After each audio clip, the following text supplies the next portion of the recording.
All right, well, let's speak more on this by welcoming legal analyst Mr. Elton Hart. Elton, thank you so much for your time today. Good afternoon. So judgment is out on Dr. Hlophe. Your reactions, please.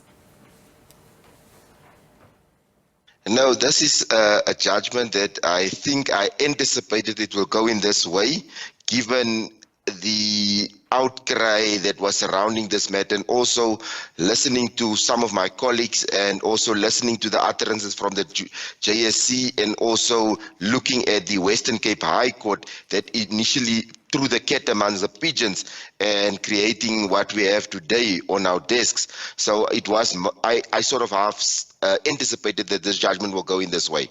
Mm-hmm. Maybe in backtracking a little bit, Elton, for better context and understanding, let's get your overall understanding of this matter from how it was actually brought about to where we are now. What were some of your most notable factors during the whole saga, and what can we learn generally as citizens about particularly our constitution, which was actually brought into sharp focus pertaining this matter? For me, the most notable thing is like there's gaps in our constitution. There is certainly loopholes in our law as to how we deal with situations similar to this one. Because never in our history did we have a judge that was impeached. But obviously our constitution is also not so old. It's like just over 30 years old, and obviously we did not foresee this coming. Now, for me, it looks like here we have three arms of government, the three legs of government. You have the judiciary, you have got the legislature, and the executive. And now it seems like the judiciary and the legislature is sort of reaching into each other's ponds.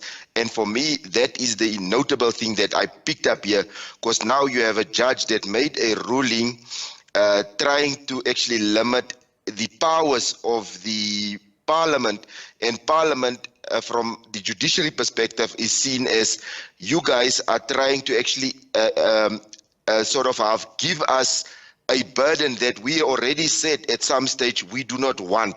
That's how I see it. And the notable thing, because they impeached the judge through the JSC, saying to parliament, listen here, this guy is not fit to be in our side of government. And now he comes through another arm of government through, and that arm of government say to them, you can take him back.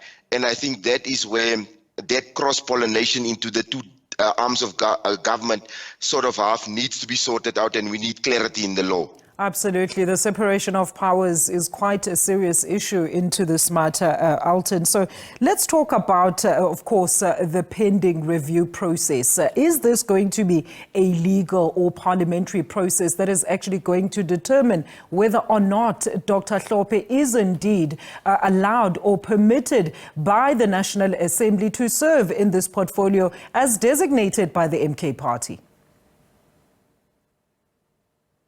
Now, Parliament already took a decision to say that they voted, and he is the representative from the opposition that is actually a representative of Parliament on the JSC. So Parliament will have to come again in a sitting, and there must be a motion from Parliament, from one of the parties, to say that we don't want this candidate that Parliament already set, and that is what Parliament decided. Now the court comes and says, okay, when the court comes, I think it's 1st of November, they will hear this appeal, where Parliament now had to say that the decision that Parliament took was irrational and did not consider the ethics that comes with the profession, and Parliament's rules needs to be amended. So if the court then decides that Parliament's rules needs to be amended, it's now like you are politicking through the courts of law, and which is a democratic process.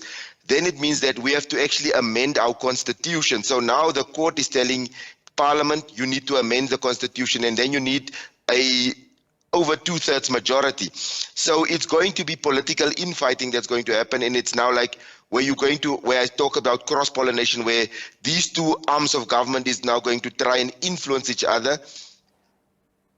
Although I know courts is there to sort of be a checks and balance for Parliament, but it will now it seems like courts is dictating to Parliament how to run their business, and I think that might be a touchy and a slippery slope to be on for any person. So, Elton, as things stand now, of course, we understand that the MK party's application has been dismissed, and those JSC interviews and processes will be continuing. can the MK, according to the Constitution as well as law, then send a different representative that is, of course, chosen through the parliamentary processes? What can they do so that they do have a representative at the JSC sittings as, of course, the results from the elections?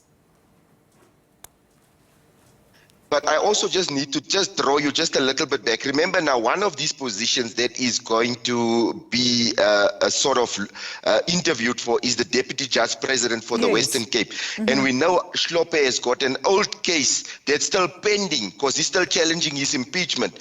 So what if the Constitutional Court later on says that that impeachment must be reversed? Then we will have also irreversible harm.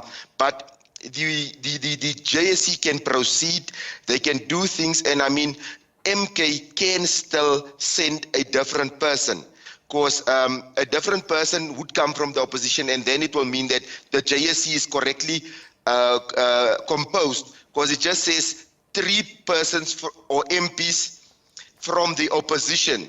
So if they send somebody else from the MK party, they still meet that requirement. So then I can't see that the MK is suffering prejudice, but when one looks at the bigger picture of everything that happened, if John Hlophe is given back his old position, but now they've already appointed a new judge president for the Western Cape, can you now take the new judge president out and say because the old president must come back? So that is also something that sits in the back of one's head when you're dealing with this thing. So we should not say it's done and dusted. He's not getting his old job back, and that's why we're appointing, because we don't know what the court will decide. Otherwise, we're preempting what the Constitutional Court will say. Absolutely. A lot of implications could arise from this whole saga. Thank you so much for that clarity there from legal analyst Mr. Elton Hart. As of course, we've just heard the judgment on the MK party that was dismissed by the High Court, of course, having to have John Hlophe sitting in those JSC interviews.